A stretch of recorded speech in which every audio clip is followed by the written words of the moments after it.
स्वामी ज्ञानेश्वर महाराज, संत श्रेष्ठ कामराज महाराज, जगद्गुरु तुकाराम महाराज, सर्व संतान की जय, छत्रपती शिवाजी महाराज की जय।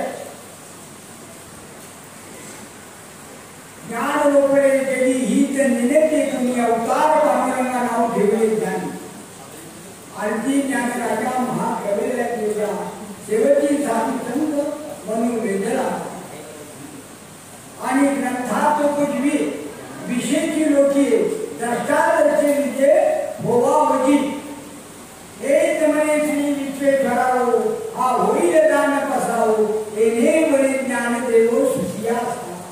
येणे बरे ज्ञान देवो सुखिया। चालेला उपक्रम भक्ती वेदांत वारकरी शिक्षण संस्था हरे संतपारायण संतोषारा खेळकर यांनी जी चालवलेला उपक्रम आहे, अतिशय स्तुत्य आहे। तुम्हाला ज्ञानाचं, भक्ती मार्गाचं, संतांचं सगळ्या गोष्टीचं तुमच्याकडे मागणार आहे। आणि त्यामुळे तुम्ही या विश्वामध्ये माऊलीचा शब्द तुम्हाला पूर्ण करायचा म्हणून तो शेवटचा शब्द गेला। आणि ग्रंथात उपजवी विषयची लोकी दर्शादर्शे विषय होवावजी। माझ्या पामरापर्यंत हे ज्ञान करी येईल याचं खरं मला समाधान आहे। एक म्हणे विश्वेश्वराओ, हा होईल दान पसाओ, येणे बरे ज्ञान देवो सुखिया। जपानच्या समारोपाच्या टायमाला जे ग्रंथ कृष्ण भगवान कृष्णानं गीता अर्जुनाला सांगितलं आणि भागवत उद्धवाला सांगितलं। भागवत सांगत असताना त्यांनी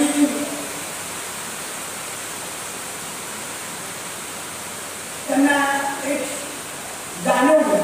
काय जाणवलं? हा उद्धव कलियुगात नाम होणार आहे आणि नामात आल्यानंतर तोच म्हणणार आहे, अहंकाराचा वारा न राहायचा माझे विष्णूचा भूमिका। असं त्यांच्या लक्षात आल्यानंतर त्यांनी भागवत सांगत असताना मग त्यांनी एक वैशिष्ट्य त्याच्यामध्ये निर्माण केलं। काय केलं? 9 नारायणांना बोलवलं। अव्यक्त नारायण, केलव नारायण, भिरू नारायण, शीतल नारायण, ही नावं झाली त्या नारायणाची। आणि त्यांच्या समोर मग काय केलं? काही भागवत उद्धवाला सांगत असताना त्या 9 नारायणाच्या मुखातून तो अर्पण केला। आणि तो अर्पण केल्यानंतर मग त्या नारायणाला सांगितलं तुम्ही असंच आयणी संभोग करत राहायचं आणि या कार्याचं करण्याकरता तुम्ही तुमच्या समोर येत आहे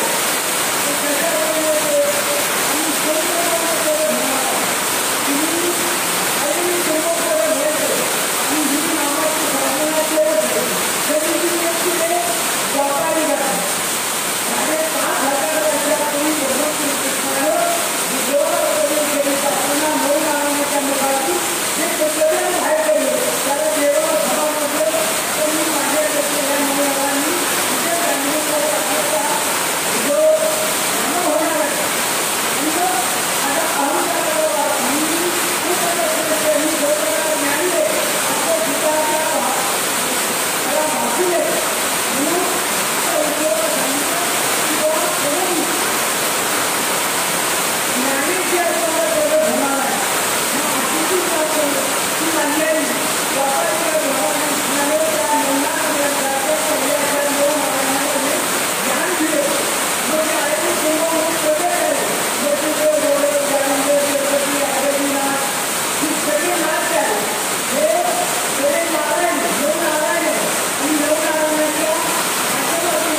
त्यामध्ये बोलत असतात आणि मग ते ज्ञान प्रसार करण्याचं साधन म्हणजे कोणतं त्यावेळेला त्यांनी सूचीबद्ध आणण्याकरता पैठणला गेले आणि पैठणला गेल्यानंतर तिथं त्या लोकांनी त्यांना त्या निषेध केला इतका निषेध केला की त्यांची चेष्टा केली त्यांना टवळ्या केल्या आणि म्हणजे तू म्हणतो ज्ञाना म्हणजे आमच्याकडे रेडा हे ज्ञाना नावाचा तू एक बोलतो तसा तो रेडा बोलेल का आणि म्हणजे काय नाही बोलणार बोलला माऊलींच्या समोर जर रेडा आल्या बरोबर त्याच्या मस्तकावर हात तो वेग बोलू लागला म्हणजे असं काही माऊलीने त्या ठिकाणी केलं आणि त्या ठिकाणी परत येत असताना अनेक चमत्कार झाले येता येता रेड्याला समाधी आल्या घटना दिली आधी रेड्याचा देव केला ते सामर्थ्य माऊलीच आणि रेड्याला समाधीनंतर त्या येत असताना किंदूर या ठिकाणी आल्यावर कानोपाटकांची गाठ झाली कानोपाटकांनी सांगितले माऊली आपल्याला चमत्कारानं समाजामध्ये राहायचं नाही विशेष त्यांना आपण देण्याकरता ज्ञानाच्या माध्यमातून हे कार्य सतत चालून कसं नाही आणि सर्व ज्ञानाची वाढ कशी होईल आणि समाजात कसं राहील म्हणून तुम्ही हे चमत्काराच्या बाबतीत तुम्ही हा प्रयोग थांबवा इथे ज्ञानाच्या माध्यमातून समाजाला आपण काय सुरुची विचार करण्याकरता आलेले तरी काही उचलण्यासाठी संतांची मान्य ज्यावेळेला आले सगळे जण आले व्यापारी जेवढे भक्त होते राम मुलामध्ये जेवढे भक्त होते व्यापारी जेवढे भक्त होते तेवढे भक्त संत स्वामीच्या गरीबात प्रगट झाले आणि मग ते माऊलीला ज्ञान दिल्यानंतर माऊलीने मग त्या कार्याला प्रारंभ केला म्हणून त्यांनी ती 6 ग्रंथ प्रगटले माऊलीची 3 6 आता मार्केटमध्ये 4च आहे ज्ञानेश्वरी हरिपाठ चांदोपासती आणि मुक्ता हे त्या संन्यासाला केलेला उपदेश 600 वर्षे जगणारा 300 वर्षे जगणारा चांदोपासती असे त्यांची 4 मुक्ताई सनद आणि रामयोगवशिष्ठ असे 2 ग्रंथ आता नवीन प्रकाशित झाले असे 6 ग्रंथ माऊलीच्या ज्ञानाचं या ठिकाणी मांडणार सभागृहाकडे मांडले आणि मांडल्यानंतर ह्या जो विषय ज्ञानाची अगदी संकल्प घेऊन चक्रपाणी आले पंढरी आता पंढरीला कोण आलं पांडुरंग आला आणि तुला म्हणजे मार्ग धन्य त्याची पुनरेकासाठी अभिनंदन शिकतो त्यांच्या चरणामध्ये फार मोठी ताकद आहे त्या चरणाचं दर्शन त्याच्याबरोबर माणसाचा उद्धार होतो असा असणारा जे वैभव ज्ञानाची अगदी संकल्प घेऊन चक्रपाणी आले पंढरी आता ते पांडुरंग आहे माऊली काय येतो असा आपली इतकी भाग्यवान मंडळी की आपल्याला एका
त्याच्याकरता तुम्हाला यावं लागलं.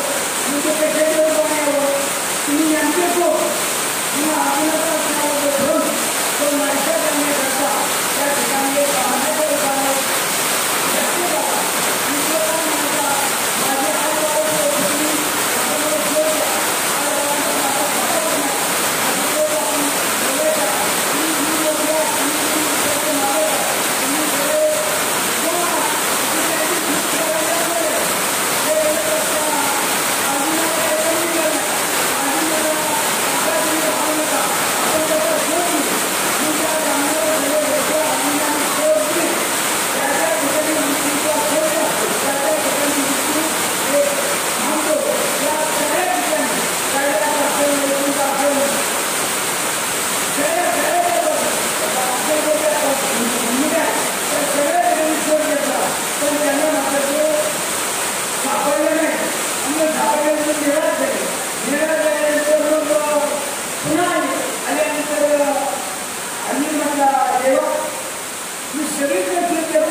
माझे एक रथावर आचरण केलं तर रथ पाण्यावर चालतो, पाण्यात चालतो सर आता रथाला बोलवलं आणि तो रथाचा एकदम झाल्यानंतर त्याच्यावर त्याला बसवलं अर्जुनाला आणि भगवान श्रीकृष्ण अर्जुन त्या रथाला चालना दिली.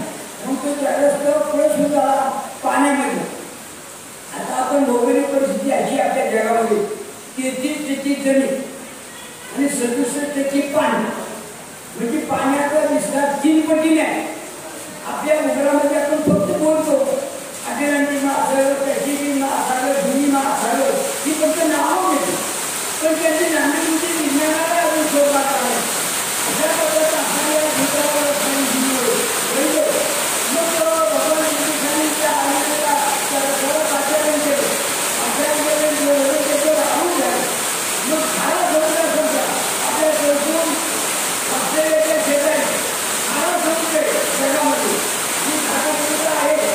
आणि मग खारा समुद्र संपल्यानंतर गोडा लागला, गोडा संपल्यानंतर काळा लागला, काळानंतर हिरवा लागला, असं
ही तांदळा माणूस, ही तांदळा अक्षरच्या अंगाला त्याचा जन्म विदर्भामध्ये झाला आणि पाटील पौर्णिमा घाण्यात झाला आणि 3 महिन्याचा असताना त्याच्या ही तांदळाला त्याचे डोळे गेले आणि 7-8 महिन्याचा असताना आई वाढली, वर्षाच्या आत होतं तर त्याचे वडील वाढले, म्हणजे तो मुलगा पोरका त्याचं नाव होतं मुला.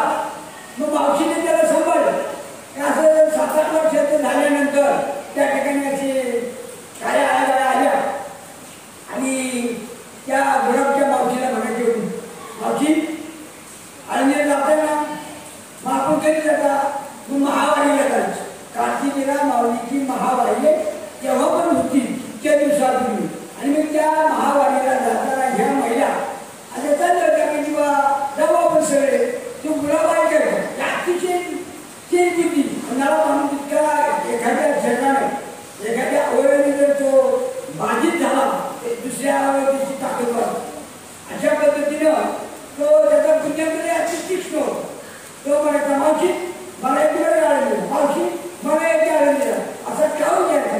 टाळून घेतल्यानंतर ते म्हणायचे, बाबा नेऊन दिला कारण की एखादी येऊन दिला तुमचा हा जो काळ होता त्यावेळेला कुठले बाजारात वाहन होतं आणि त्यावेळेला रेल्वेचा प्रवास होता.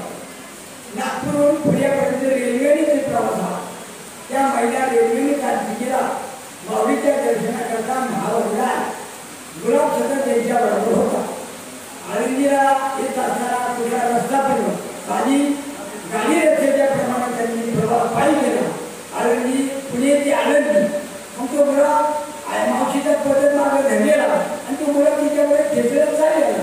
मग आळंदी झाल्यानंतर एका दिवशी दर्शन घेतलं आणि द्वादशीला बाजीला इंद्रायणीमध्ये आंघोळ केली असताना ती गुलाब एका पेटाला आढळली. पूर्वी आपण त्याच्या हातण्याकडे जो खऱ्यावरती हातण्या धान्य करण्याकरता लागायचं असं ती पेट होती सुंदर आणि गळगळा असं सुंदर पाणी मंगळवारी त्या इंद्रायणीने वाहत होती.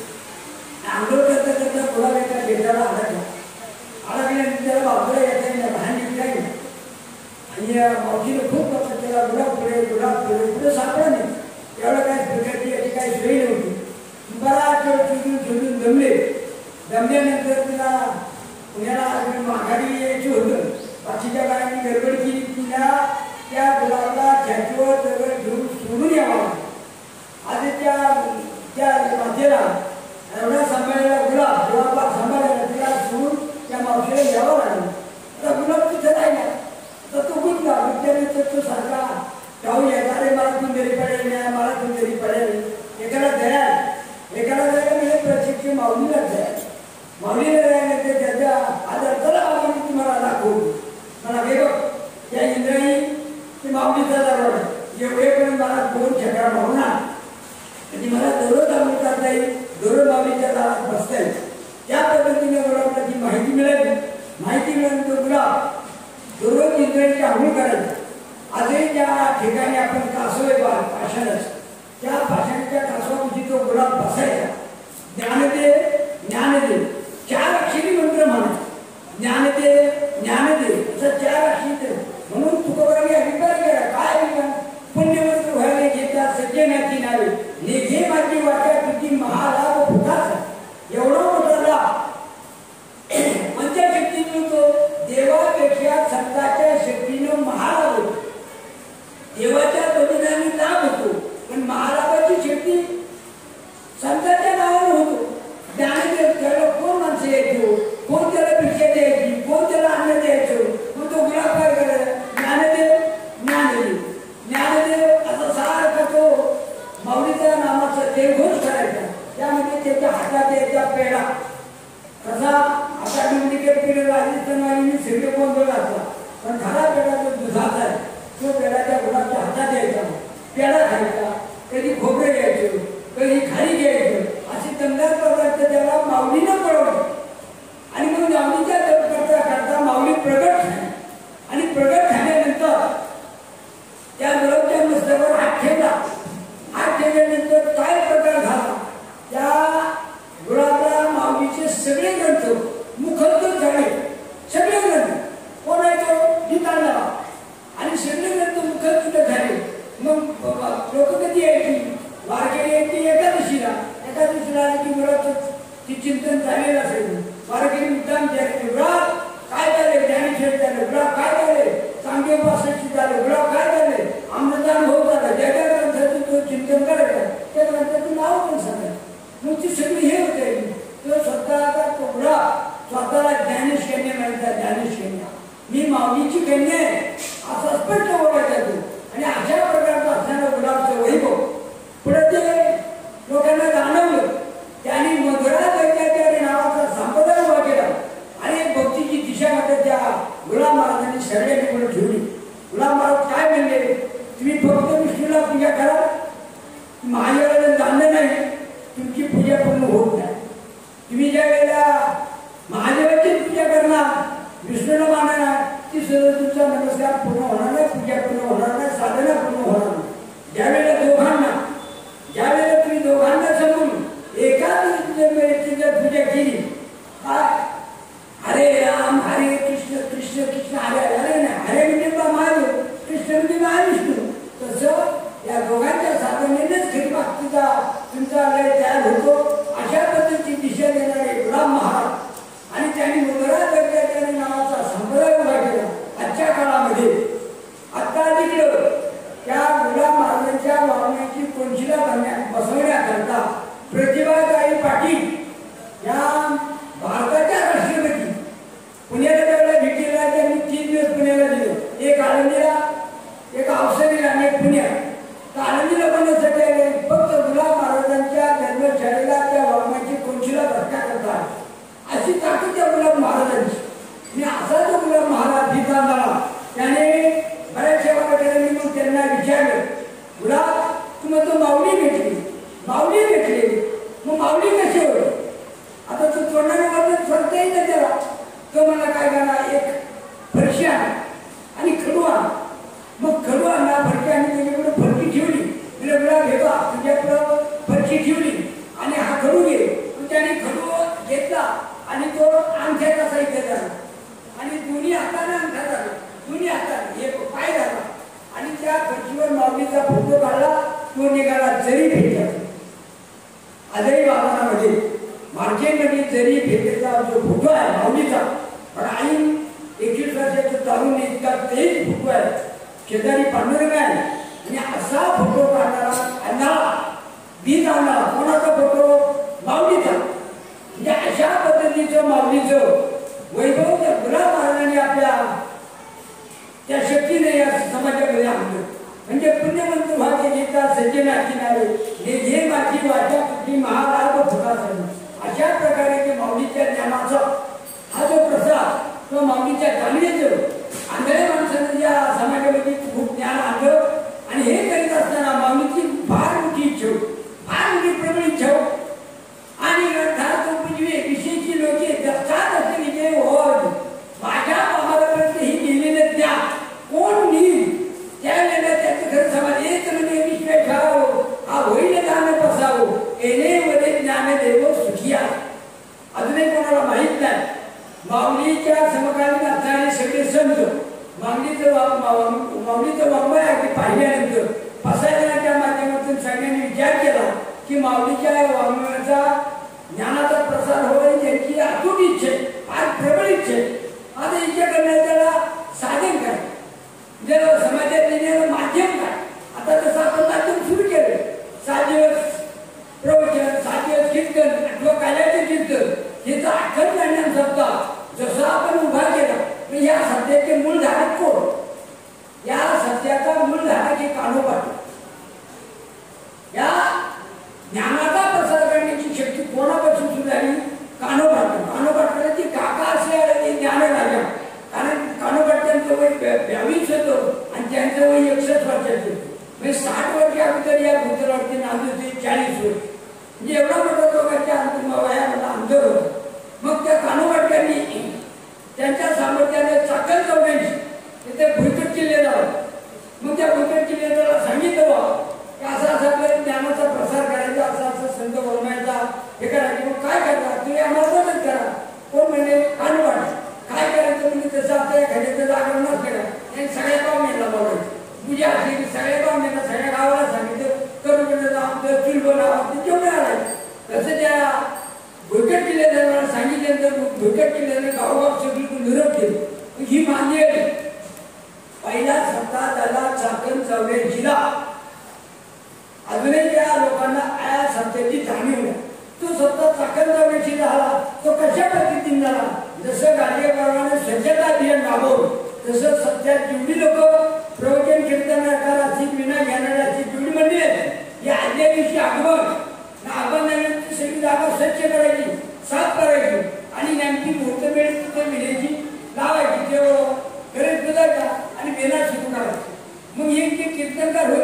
त्यांनी सगळ्यांनी आधी देऊन थांबायचे.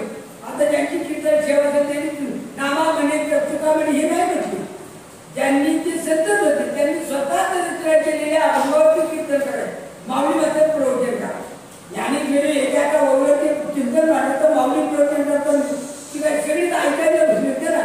आणि मग 7 दिवस झाल्यानंतर 8वं काल्याचं कीर्तन झालं. काल्याचं कीर्तन झाल्यानंतर मग सगळी मंडळी वळवली. आपण साधं एक दिवस तरी पाहणार आपण 10 पण त्यांना वळवायला जातो. तसं ते सगळे भुरकट केलेली मंडळी शिवपर्यंत आपल्या विशीपर्यंत गेली. आणि विशीमध्ये गेल्यानंतर त्या भुरकट केलेल्या बायकोनं पत्नीनं माऊलीच्या चरणाला स्पर्श केला. स्पर्श केल्यावर माऊलीला स्पंदन म्हणजे जाणवलं की आई सगळा आनंद सगळ्यांना पाहायला मिळाला पण तुझं मन दुःखी आहे. तुझी मुलगी हा कार्यक्रम पाहू शकली नाही कारण ती मुलगी करायला एका जागीरदाराला दिलेली. जागीरदार स्वतः तर आलाच नाही पण मुलीला सुद्धा पाठवलं नाही. इतकं तो असताना कर्म मग म्हणजे दुसरा सप्ताह मुली करता तुमच्या करायला केला जाईल. मग तिथून ती चाकून मंडळी निघाली पायी आणि कराच्या दिशेने झाली. कुणीतरी एखादी माणसाने जाऊन त्या कराच्या जागीरदाराला सांगितलं की जर तुमच्या वेळेनं चाकरदरम्यान तू सप्ताह केला आणि तुमच्याकडे करायचं असं त्यांचा विचार आहे की मंडळी तुमच्या दिशेने येतात. मग त्यांनी काय केलं यांना अडकाव घातला. मला शिवाच्या हातात घेऊन द्यायचं. मग शिव काहीतरी माणसं पाठवली आणि त्यांना तिथंच रोखलं तुम्हाला कुठं परवानगी नाही करांमध्ये येण्याकरा. पण बरं कुठं वडाचं झालं. मग वडाच्या झाडाखाली त्यांनी ती जागा स्वच्छ केली. विनापणाने तिथे कार्यक्रमाची मूर्ती मिळला. पण तो सप्ताह मातीचा शेप कोणासाठी होता त्या माती करतात किंवा ती भुरकट केलेल्याची म्हणजे जागीरदार गेली त्या मुलीला ते कार्यक्रम ऐकताना ही आईने आजच्या शोकांची का माऊलीने शब्द करतो दुसरा सप्ताह तुझ्या मुली करता करायला केलं. मग आता ही जबाबदारी त्या मुलीला ऐकायला कोण आणणार असं सामर्थ्य सत्य त्या काळात होते. किती सामर्थ्य कानोपाट्याला सांगितली ही जबाबदारी तुमची. कानोपाट्याचं त्या मुलीच्या घरी किती जायचे अदृश्य रूपात. आता कानोपाट्याचे असे शक्तिवान होते दररोज काशीचं स्नान करायचं. माहूरगडला रेणुकाचं दर्शन घ्यायचं आणि 11 वाजता टिंबून जायचं. अशी एवढी त्यांची दररोजची साधना होती. आता कर्त मागत बसणारे संत त्याला काही लावलं नव्हतं. म्हणजे मुलीच्या वेशात जायचे आणि गेल्यानंतर तिला सांगायचे बाई तुझा कार्यक्रमाला जा आणि तुझ्या जागेवर मी काम करतो. बरोबर तिचं रूप घ्यायचं आणि तिचं काम करायचं. त्या जागेला काहीच कळलं नाही. मग 3 दिवस झाल्यानंतर त्या जागेच्या कानावर आलं अहो तुमची सूर कीर्तनच असते. तुम्ही विरोध केला तर तुमची सूर कीर्तन असते. मला कशी गेली पाहतो. त्यांनी संध्याकाळी वगैरे दार लावलं पुढे बसला आणि मला कशी जाती पाहतो. मग सुनाला सांगितलं बाई लवकर उरक आणि तुझं हे सगळं उरकून विश्रांती घे. आता ती सगळी जागी राहिली म्हणजे आणि ते एका हेराला पाठवलं की बाबा तर माझी सूर तिथं आली मला परत घेऊन या. मग तो निरोप द्या. मग तो हे तिथे गेला बसून राहिला आणि कानोपाट्य अदृश्य रूपानं त्या घरामध्ये शिरले आणि त्याला पुन्हा अदृश्य रूपानं बाहेर सोडून दिलं. बाहेर सोडून आता तो निंदोचा मी तुझ्या जागेवर झोपतो आणि मग ती कानोपाट्य ते जागेवर झोपले आणि त्यावेळेला तो जागीर झाला. तिथून तो हे राहिला अहो तुमची सुनची येतात आम्हाला तिला वापरण्याची कशी काय गेली जाण लावली ते कुलूप लावली कशी काय गेली म्हणजे कुलूप आता पाहतो ती झोपली. त्याने ती गोंधळी हात मारला ती म्हणजे मामा असं करतात म्हणजे कानोपाट्याने तिच्या रूपामध्ये स्वतःचा अस्तित्व तिथे निर्माण केलं आणि ती तिथे मग हा फार विचेंज झाला. मग हा तिथे कीर्तन केल्यानंतर त्यांनी डोळ्याने पाहिजे सुन आहे माऊलीचे शेजारी बसले. आता माऊली संत होती. संत म्हणजे लागत असेल तर वासनेची तिथे जळून जाईल. त्याच्यामध्ये वाईट असल्याने वाचना संतांच्या दर्शनामुळे संत ऐकी जाईल नाची झाली नाही. माऊलीचं दर्शन माऊली चुकलो मी बाबा माऊली चुकलो मी. मग त्या तो माऊलीनं तो उत्सव केला कराडला. आज तो उत्सव चालू आहे. मी स्वतः त्या ठिकाणी हजर राहिले कराडला. पण त्यावेळेला हे बोली नाटक विसर पाहिजे सावधेची कराड मंडळी अनुभूती मंडळी त्या ठिकाणी भेटलेले आहेत. आता आपण म्हणतो बा ज्या कीर्तनाला सेवेला बोलल्या तो कीर्तनकार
पुण्यात ब्राह्मण समाज असते, आजही ब्राह्मण समाज असते, त्यावेळेस असतो.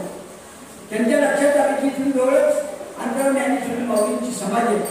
त्या समाजाचे दर्शन घेतून पुन्हा पुण्यात मुक्कामाला. आता माऊलीच्या समाजाचे दर्शन घेऊन पुण्यात आल्यानंतर एका कुटुंबात राहिला आणि कुटुंबात राहिल्यानंतर रात्र झोपला तो. साधुराजची जाती असतात, माणसं झोपतात आणि मग तो स्वामी विवेकानंद त्या घरी ते राहिले. त्या घरात एक 5-6 वर्षाची मुलगी होती. ती मुलगी मोक्षा उची रडत होती. काय रडत होती मुलगी? चालू स्वामी विवेकानंद उठली आणि त्या दादाला थाप मारली. अहो ती बाय मुलगी रडती, तुम्ही सगळे करता. त्याचा एकदम दादा म्हणजे बाबा या मुलीचं पोट दुखतो, खूप उपाय केले, खूप औषधे केली, पण ते पोट घाबरत नाही, रडून रडून चटके पण करतो. इतकी जर आपण समजली त्या मुलीची पाळखी आहे त्यामुळे त्या मुलीला माझ्याकडे आल्यानंतर त्या मुलीला मिळायचं झोप माझ्याकडे. आणि तिथं झोपल्यानंतर जिथं तुझं पोट दुखते तिथं माझा हात लाव.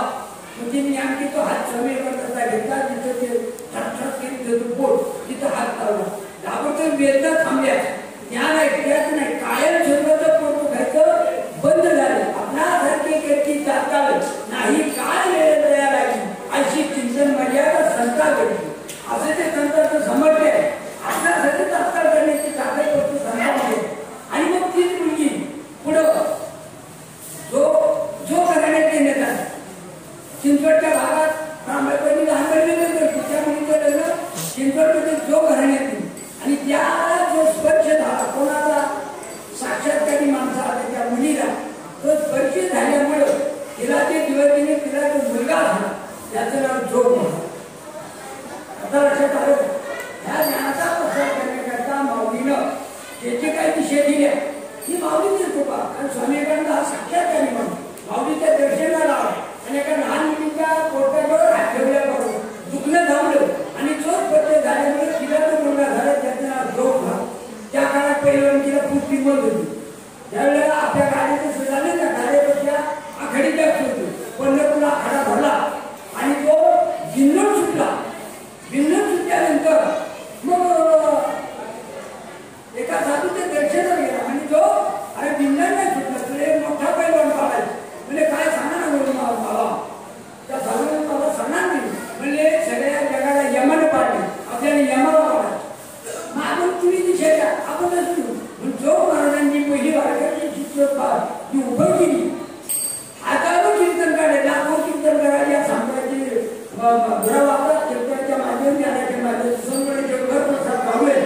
म्हणजे ग्रंथात विशेषची लोक तत्काळ विजय हो हे माऊलीचे स्वप्न आणि मागणीमधलं त्या मागणं शेवटचं आहे.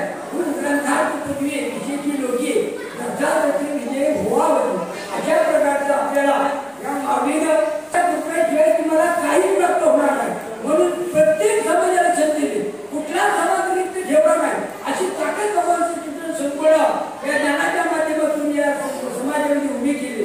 म्हणून अशा प्रकारचं जे ज्ञान आहे या माऊलीच्या आपल्याला जे प्राप्त झालं. आणि आता या ठिकाणी चाललेली भक्ती वेदांत वारकरी शिक्षण स्वतः कारण ज्ञानी येतात एका आणि नाम येतात तुका. हा एकनाथ माणसाचा माऊलीचा जबाबदारी. राहिलेलं काही आपण राहिलं केलं, भागवताच्या माध्यमातून केलं, भावनाच्या माध्यमातून अशा अनेक त्यांनी परमार्थ कसा समय घेतला. अशा प्रकारची ही जी वाट चालू आहे. इथं भक्ती वेदांत वारकरी शिक्षण स्वतः या ठिकाणी खेडकर माताने केली अशी विशेष मी अनेक संस्थेला भेट दिलेली. आनंदी मिळेले सुद्धा न घेता आमचं सगळं संप्रदाय काम करायला तयार. अशा पद्धतीची आता लोक जागृती होत चाललेली आहे. म्हणून अनेक सेवा आज कृष्णाष्टमी निमित्त भगवान श्रीकृष्णाच्या जन्मानिमित्त महाराजांनी या ठिकाणी खरंच भगवान श्रीकृष्णाने राधाकृष्ण राधे राधे अशा पद्धतीचे निर्वळ केलं. त्यांनी अर्पण करून या ठिकाणी सेवेला पुनर्नांदली. पुंडलिका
चंद्रकांत महाराज